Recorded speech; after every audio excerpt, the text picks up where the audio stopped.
Shalom semuanya. Baik, kalau Bapak Ibu senang dengan sebuah judul khotbah, saya ingin menyampaikan dengan tema doa Nabi Habakuk ketika sedang menghadapi persoalan. Nah, saya ambil dari kitab Habakuk pasal yang ketiga, ayat 16 sampai 19. Demikian bunyi firman Tuhan. Ketika aku mendengarnya, gemetarlah hatiku mendengar bunyinya. Menggigillah bibirku, tulang-tulangku seakan-akan kemasukan senjal. Dan aku gemetar di tempat aku berdiri. Namun dengan tenang ku nantikan hari kesusahan ini yang akan mendatangi bangsa yang bergerombol menyerang kami. Ayat yang ke-17 dikatakan, sekalipun pohon ara tidak berbunga, pohon anggur tidak berbuah, hasil pohon zaitun mengecewakan.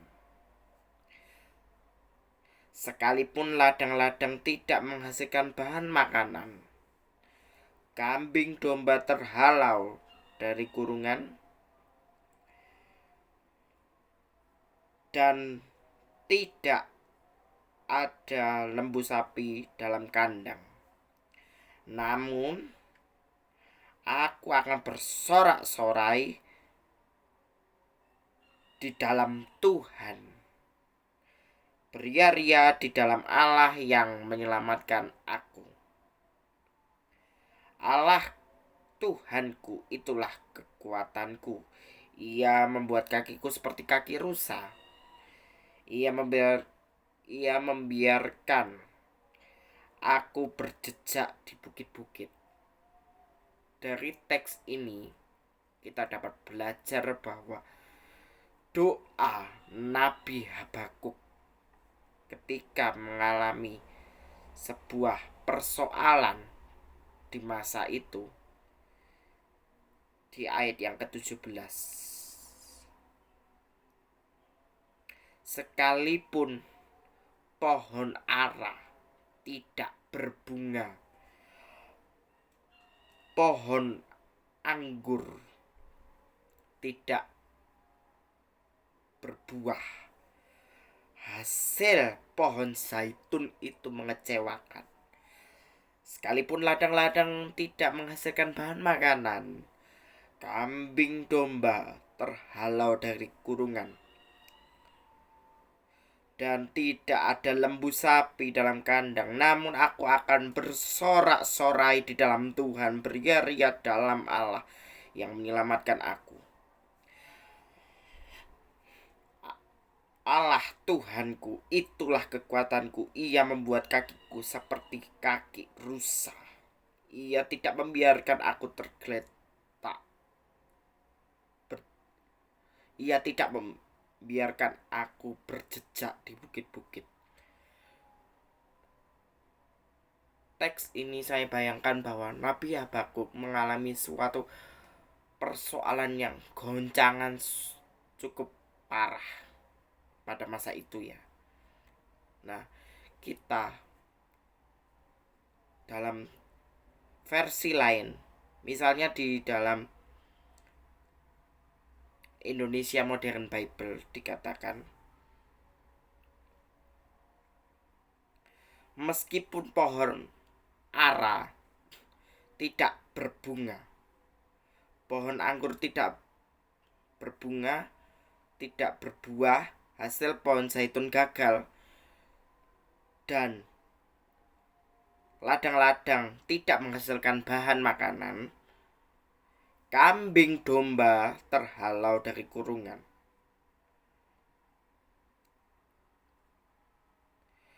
dan tidak ada lembu sapi di dalam kandang. Namun aku akan bersuka cita di dalam Yahweh. Yahweh. Aku akan bergembira di dalam Elohim keselamatanku. Yahweh Tuhan adalah kekuatan. Dialah yang membuat kakiku seperti kaki rusa. Dan dia membuat aku berjalan di atas, di tempat-tempat tinggi, untuk memimpin musik dengan iringan alat musik berdawai. Di ayat yang ke-16,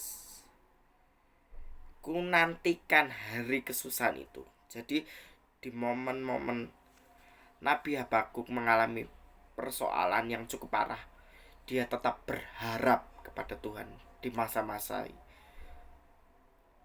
yang sukar. Di masa-masa yang sukar, kita tarik kepada zaman relevan yang sekarang, kita dapat belajar bahwa di masa-masa yang sukar, kita harus tetap punya pegangan hidup. Punya pegangan hidup, yaitu Kristus, Sang Juru Selamat yang sejati. Karena satu-satunya pegangan hidup kita adalah Tuhan. Tuhan yang punya kendali atas kehidupan kita. Lihat zamannya Nabi Habakuk. Dia punya krisis yang panjang, yang tidak karu-karuan, tapi dia berharap, mempunyai sukacita. Tadi di ayat 16 dikatakan, ku nantikan hari kesusahan itu. Nah, di hari kesusahan itu Nabi Habakuk tetap berharap kepada Tuhan. Karena Tuhanlah yang punya rencana atas negeri yang dipimpin oleh Nabi Habakuk itu. Nah, di ayat yang ke-18,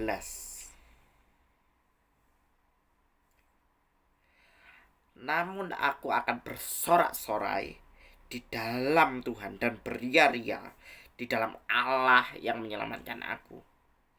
Meskipun di dalam kondisi yang tidak memungkinkan pada saat-saat ini, memasuki tahun 2024 yang orang bilang mungkin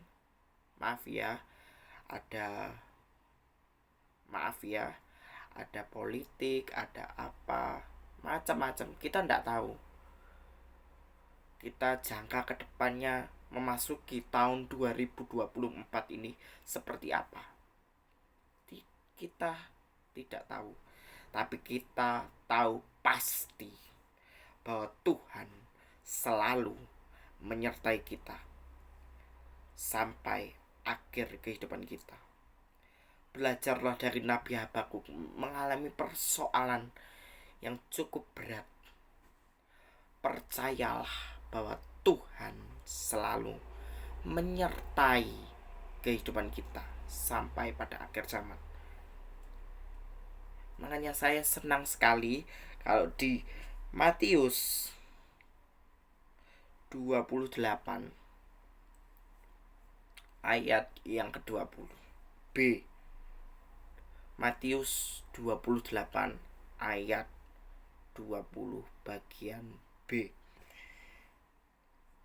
Dan ketahuilah, aku menyertai kamu senantiasa sampai kepada akhir zaman.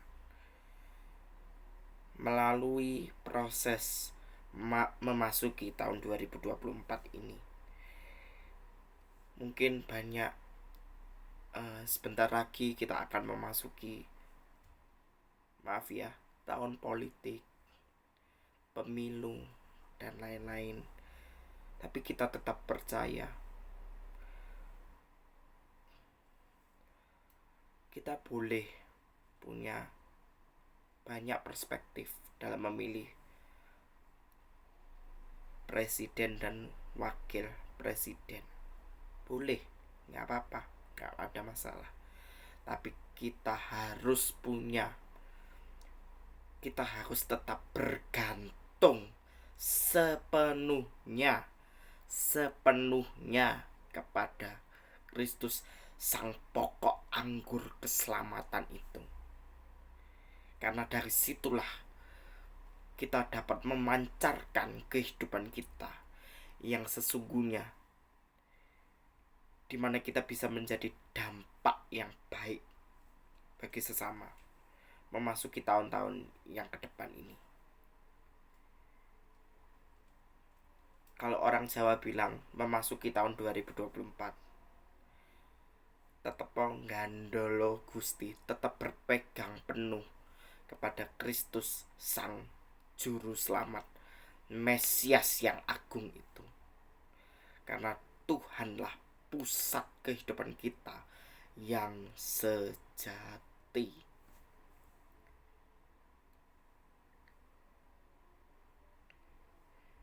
Memasuki tahun ini, kita harus banyak-banyak berdoa. Saya ingat tanggal 29 Desember tahun 2023, Pendeta Nikonoto Raharjo mengatakan, memasuki tahun 2024 kita harus banyak-banyak sembahyang, menemukan hadirat Allah melalui sembahyang. Sembahyang itu punya dua arti, tapi poin yang utama adalah sembahyang, yaitu menemukan hadirat Allah melalui doa, pujian, penyembahan, dan rasa syukur kita kepadanya. Dari sinilah kita dapat melewati rintangan demi rintangan, memasuki tahun-tahun, bulan-bulan di tahun 2024. Percayalah saudara bahwa Tuhan selalu menyertai kehidupan kita sampai pada akhirnya. Ada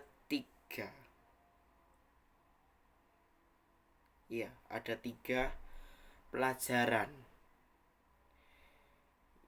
dari Nabi Habakuk. Pelajaran pertama, kita harus selalu bergantung kepada Tuhan. Yang kedua,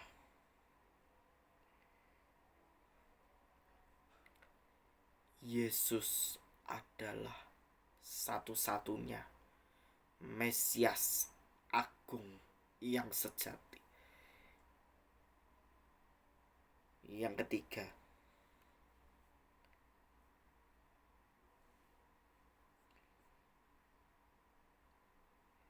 kita memasuki tahun-tahun ke depan 2024. Saya katakan, hidupmu akan menjadi lebih baik, dan lebih baik. Demikian saudara, dari cerita Nabi Habakuk ini, saya berdoa agar memasuki bulan-bulan ke depan di tahun 2024, hidup Bapak Ibu Saudara sekalian jauh lebih baik. Amin.